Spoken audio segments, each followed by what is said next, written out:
Welcome to the Living Farms podcast, where voices from around the world come together to shape the future of biodynamic agriculture. Good day to everyone, and welcome back to the third season of our Living Farms podcast. This season, we want to broaden our perspective beyond our biodynamic community by inviting other farmers who share our understanding of agriculture as a living, sustainable process.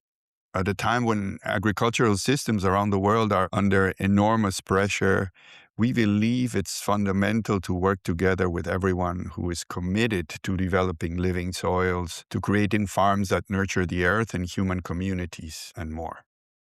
I think for this reason, we are reaching out to farmers who have adopted different approaches to holistic agroecology, and we want to get to know them better and to explore ways of collaborating to our field of biodynamics. In this season, we are also inviting guests from our biodynamic farming community to share their insights with us. We will explore how they work in different parts of the world and how they have overcome many of the challenges that biodynamic agriculture faces in today's climates, communities, and economies. Now we have the honor of having Tom Saat with us in our podcast. He's an experienced farmer from the Netherlands who has built up a farm very near to a city that was developed in a polder. For those of you who don't know what a polder is, it is a brilliant Dutch dike system with canals and pumps to hold back the water from the ocean and to drain the seabed so it can be used for farming and housing. This is quite remarkable and very unique. Tom is someone who believes in producing biodynamic food at prices which are affordable to most in large farm scales. So welcome, Tom. It is an honor to have you with us. Will you tell us a little bit about your farm and where and how it was formed? Well, as you said, it's here in the polder, and we started it now 30 years ago, in 1996. Before that time, I have been working on university. I've been studying soil science, and I worked on university, and I also did the exploitation of the experimental farm, which is also in the polder of the university. And by that time, I more and more realized myself that in order to realize the dreams I had, I better could be a farmer than just only a scientist. This is very interesting because a lot of young people have these questions and they say, well, it's difficult. And some believe that people like you started with huge farms and a lot of money. But tell us, how did you start? What size was your first farm? How did you get it? Yeah, we started small. It was not easy, of course. In these days, it was 1995, 96. And most people said, you can dream along for the rest of your life. It will never be possible. But because also I had a sort of network around the university and I knew what was going on, and you have to know that this polder, it still till 1968, it was just city here. So it's really new, and when land is new and there's not an old history on it, there's also no big history on all the plots there are. So it is somewhat more easily to get new ideas into it. And that's one of the backgrounds, I think, that we could realize this farm on this place.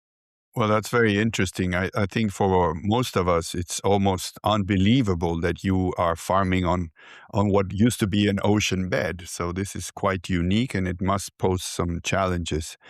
But I know that your farm is about 25 years old and now you have developed it into a large farm, a larger scale. Yes. For many, this would be even very large for the Netherlands.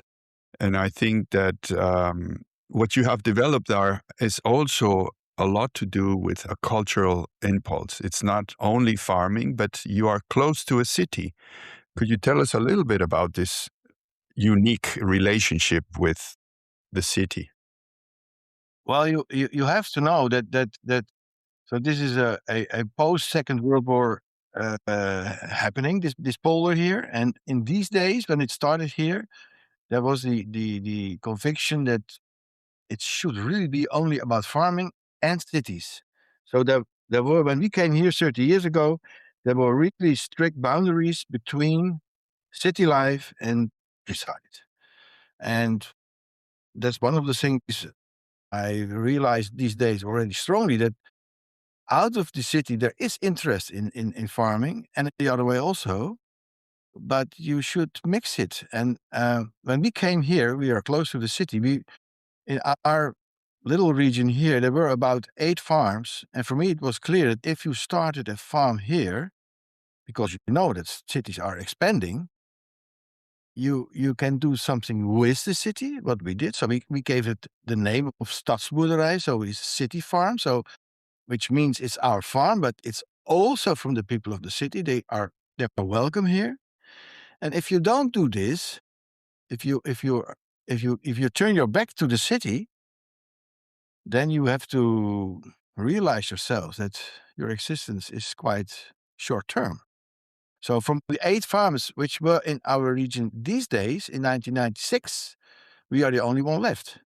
The rest is already gone, which, I mean, for them, it might be not a drama, because they are paid very well, of course, to move on. But for us, it was not only to escape from moving on, but it was for us, because it was the 90s. So for us, it was also possible. We have been thinking about it. We have been thinking about, might we go to the Eastern Germany or Poland or whatever, Romania, where is a lot of land available. But for us, farming is something which is not only about food, but is also about people. And that's why we really wanted to start here, because this interaction with the city, that's well, it's got so much opportunities, and we took them. I think this is a wonderful way of thinking. And from what I understand in the history of your farm, it was by teaching that you created this bond. You started giving classes in a way. Yeah, yeah, that is what we did from the beginning. We started to give classes to the elementary schools first, and later on also to the secondary schools. And because of these children which came here, they wanted to show their parents also where they have been, because for many little children it was something amazing to be here between the cows and between the crops and etc. And so then we saw more and more people already coming to the farm, and out of that we started also to sell meat for in Indians, and also in the city it was realized that we were doing educational work, and then they said, well, we have to make an arrangement about it, that you send us bills or something. And then from the beginning on we said, please don't let us go in such a big administration. If you, as a city council, if you take care of the fact that we want to have some more land, and I mean, you knew that the city had already land, which is planned for the expanding of the city in the future. When we can exploit this, when we can rent this land and we can exploit it, we can have a sound expectation, and from that we can pay ourselves these classes, because it's a much more fruitful way than making all these bills, and then after 2 years they have to rethink it because it takes too much money or something. But if we got enough land, then we can do this by ourselves easily. I think this is a very creative way of looking at the farm and the link to education. And I haven't been in your farm, but I've seen the pictures and how you developed this to a really impressive level. You have beautiful buildings, you have a very active community. You have been able to, with your wife for 25 years to build an impressive farm that is serving beyond the original idea that you have just to link with the city. It's providing much more than that. And I think this is more and more clear that farms have a bigger role than what they think at the beginning.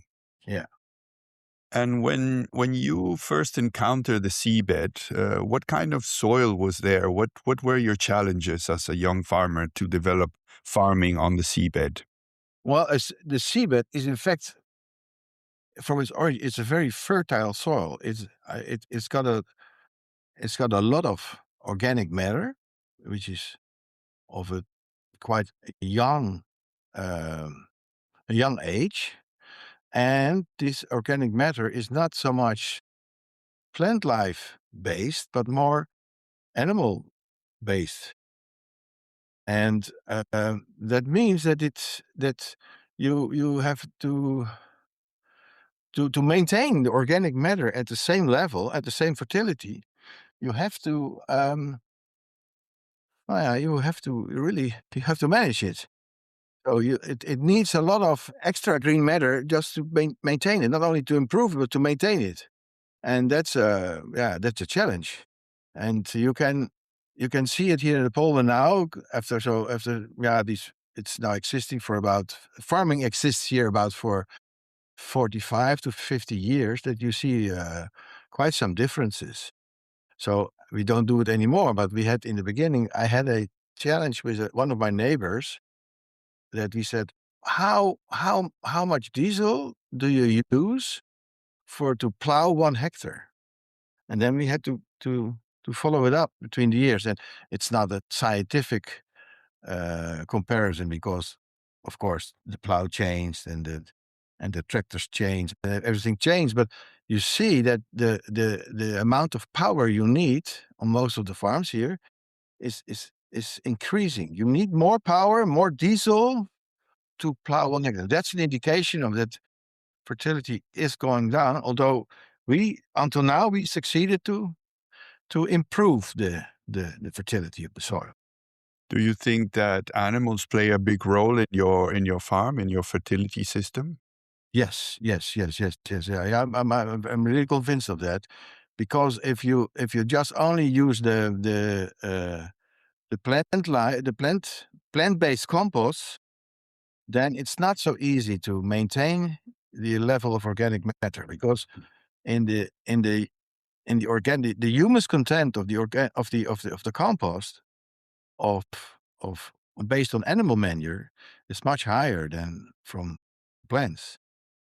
So that's for me is crucial. And because I mean we didn't have anything when we started here, but when you don't have anything, you can really also choose the how you want to farm. So for us, it was really clear that we wanted to have a mixed farm, and we wanted to have a balance between the animal side and the plant side.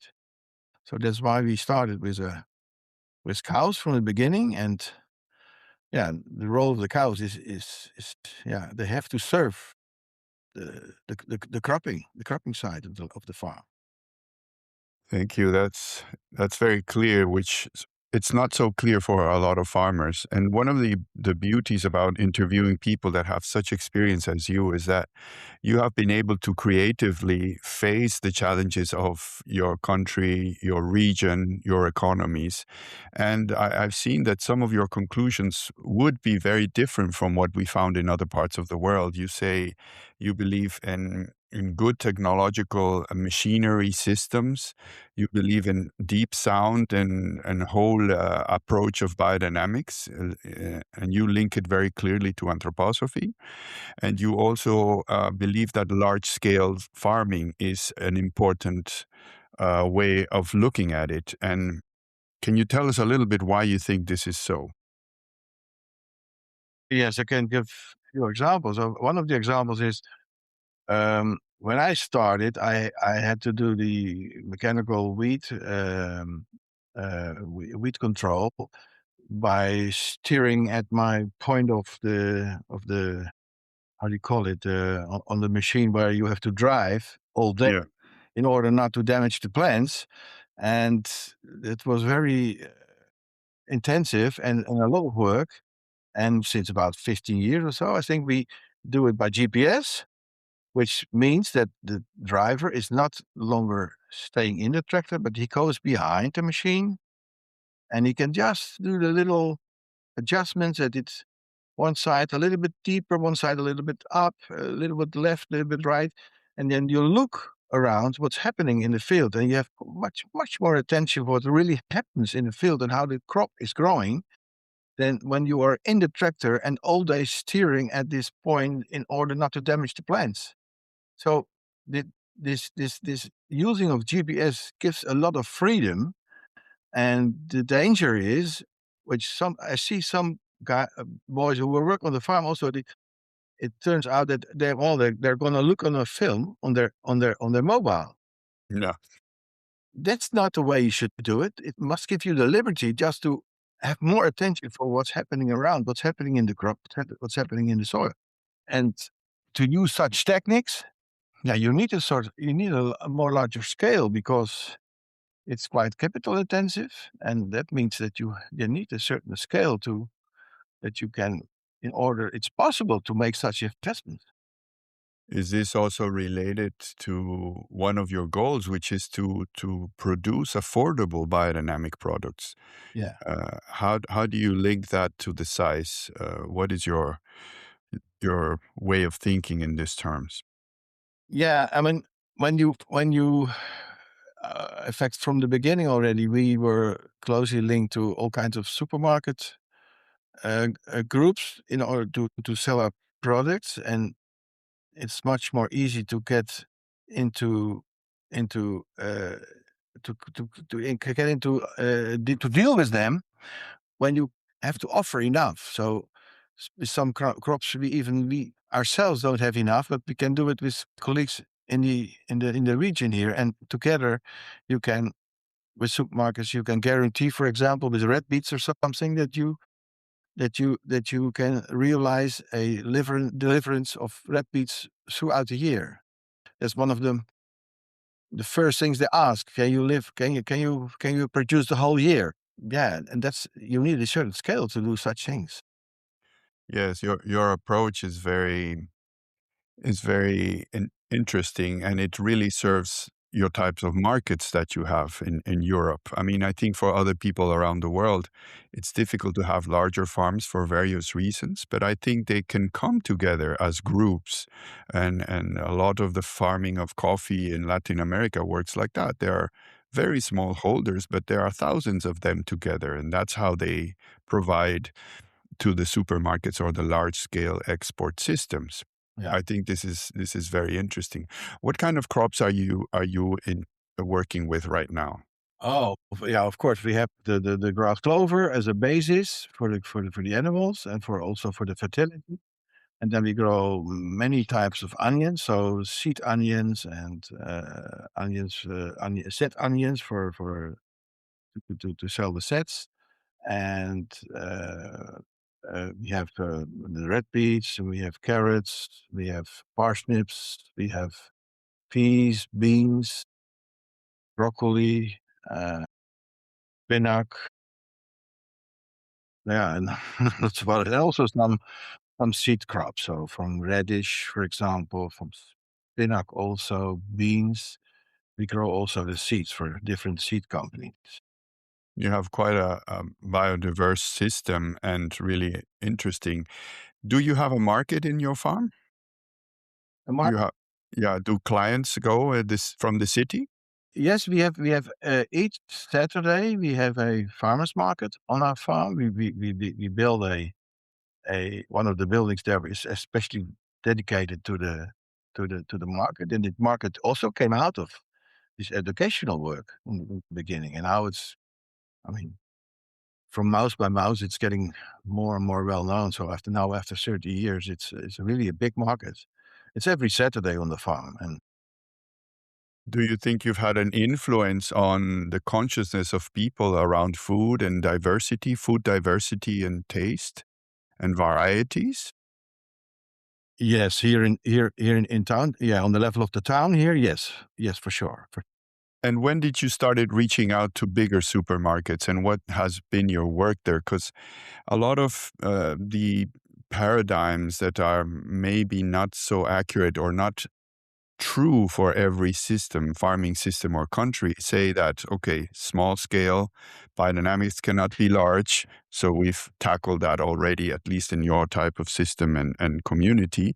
The other one would be that the prices are difficult to compete with in supermarkets. How did you start looking at that? There's this idea that biodynamics is organic premium. So even the large supermarkets put it 30% above organic already. And this is creating a lot of pressure on prices for biodynamic farmers. What are your ideas around the way you look at prices, the way you dialogue with the stores, and what you want to bring to the general public? Well, when we have a dialogue with the supermarkets, most of the talks are about many, many aspects, but the price is most of the time is not the real issue, because there is a higher price, and we also know that this higher price is in the most cases not more than 15% or maybe 20% above conventional products. And since I think that is since 2018 or 19 that in Germany the Demeter trademark was also available to the supermarkets like Edeka and Kaufland and Rewe. And since then, yeah, we deliver also under Biodynamic label to them. But most of the time, it's not really the issue, the price. I mean, of course, everybody wants to have a higher price than the price you get. But if you've got a feeling for the reality, then it's about 15 or 20% more. But that must be the thing. And then it's more about how can you take care of the quantities they wanted to have. How sure are you that when you have a surplus that they also take the surplus? Such things, it's most of the talks are about the right to produce. That's the most important issue. And for them, the right to be sure about the product. That's most of the time is the issue, because they have already made a decision that they really want, like, if you, it's not anymore. There nowadays, this is the last time I was in Edeka, I didn't see it, but before, when you came there, you saw the pyramid. Mm-hmm. You enter the shop and then you see it starts with conventional and then it goes up, and then you have the EU organic, and then you have the rhetoric with the Bioland and the Natuurland, and then on top, it's Demeter. That's the way it goes. That's the way it goes, yeah. And have you been able to deliver one of your first ideas to deliver products to people that are biodynamic and have an affordable price? Yes, then you see when the price is really affordable, then you also see that, and that's for us, of course, important that then you can have a real big quantities to deliver. If the price is too high, then you see that it won't, it won't work. There is no quantity which is asked, and if the price is affordable, then the quantities come, and that's for us. It's the most important things that you can give the quantities. Yeah, and that's how you accomplish that by going to a larger scale. Yes. And what about the meat? What is the reality of the meat in your view? The meat is in fact another question, because meat it's quite a different product, and the meat is for us, all the meat we produce on the farm now is here sold on this weekly farmers market. So there's no need for us to go to on a larger scale or something, but we can easily sell all of it, because that's of course the mouse to mouse thing that we have it already for about 60 years. So many people come from also from far away just to have the meat, because they know the quality.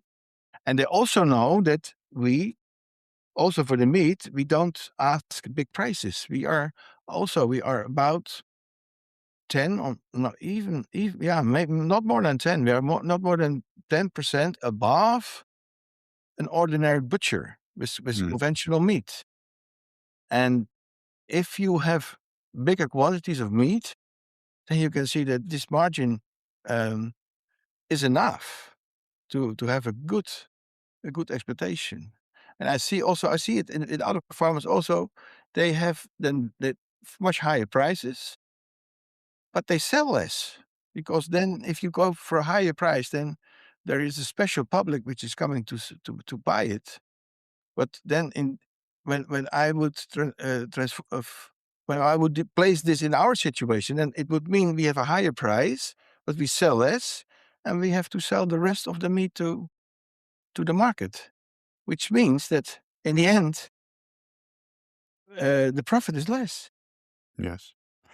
Do you, in your whole farm economy, one of the challenging things is that you never know what the year will be like. You may lose some crops, you may lose some animals, the market can go up and down. And I think diversification, in your case, is very diversified farming. How do you prepare yourself? What would you say is a quality that allows you to survive year by year? One of the things is that we have a sort of rule that about 80% of the seed or the plants which go into the ground in the spring have already to be sold by contracts. And of course, there is sort of free market, and especially if you've got surpluses, then you. But there's also about these surpluses. We wanted to make also on this. We want to make contracts about it. So most of the contracts we make are not about quantities, but about hectares. So we have 10 hectares of let's say parsnips. So we wanted to be sure that we can deliver these 10 hectares. And that's not depending upon what the yield is. And of course, this is not it's not a hard thing, because if you, like last year, we had a surplus of white cabbage for sauerkraut. And of course, then they take about 20% more, but then there is a limit, of course. Mhm. But if you reach such limits, then you have to realize yourself that you sold already 20% more than what you were planning. So the economic side of the thing is already arranged, and the rest is surplus. And so we had, we had a nice, my son, he made a nice action about the way. So people came from everywhere to buy these big cabbages, which are, I mean, they're about 8 kilograms or so. You told me, this is wonderful. You told me the last time we met that it had been a very good year, which is something that you can tell when you meet a farmer and he's smiling and you say, so what happened? It was a good year. You told me you had 3 or 4 crops that you had surplus. Yeah. But then you also told me that you went to the supermarkets and proposed something very particular. Can you tell me about that? Yes, because it was not only we have the surplus, but I saw, for example, we don't grow potatoes, but in the potato market there was a big surplus.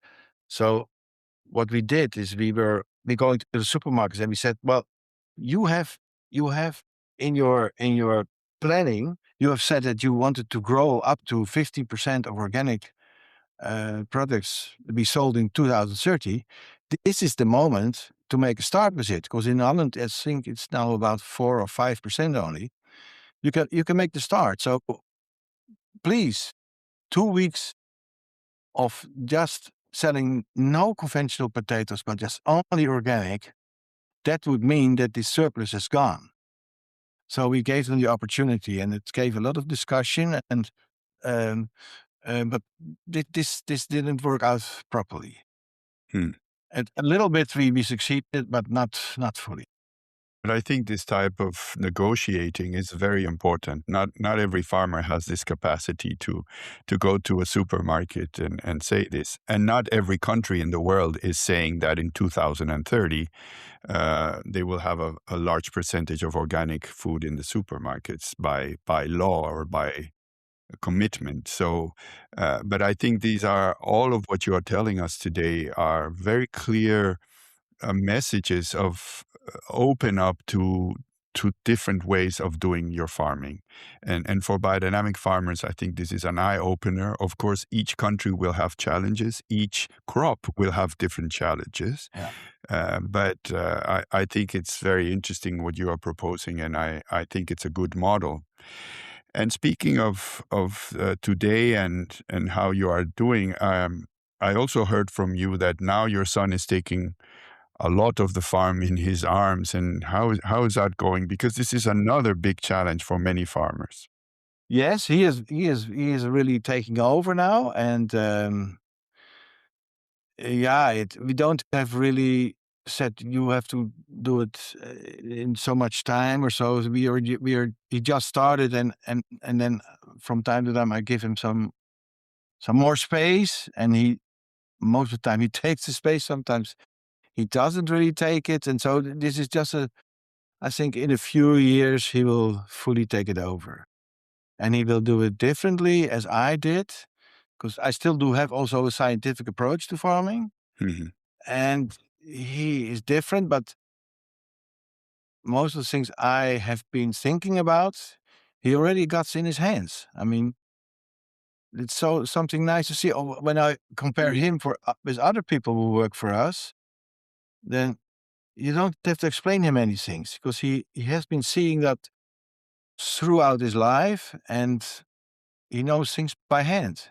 We call it, I don't know if it's an international expression, but in Holland we call it, you got green fingers.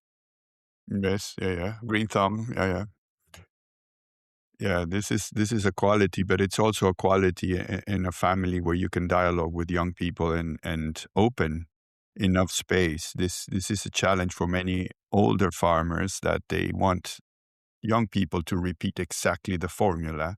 It's a little bit scary to say, do what you think you should do, but at the same time, if you're there and you are in a dialogue, this works. And it's also quite a gift to have this in our farming community. What do you think of the future for biodynamics, first in Holland and then in our movement as a whole? How are things going? Yeah, you see, it's moving forward. Sometimes it's going a little back, and then it's going forward. But I think many depends upon what is going to happen in the food market, because um, some people say, well, people decide for themselves what they wanted to buy, if they want to buy organic or not organic. But in reality, you see that, in fact, for a big part, decisions are really made by supermarket managers. They know when they place the organic product in that row or in that place, that they sell more, and in another place. So, well, of course, everybody's has got a feeling that when you enter a shop, that you know by yourself what you're going to buy. But in reality, it's not the case.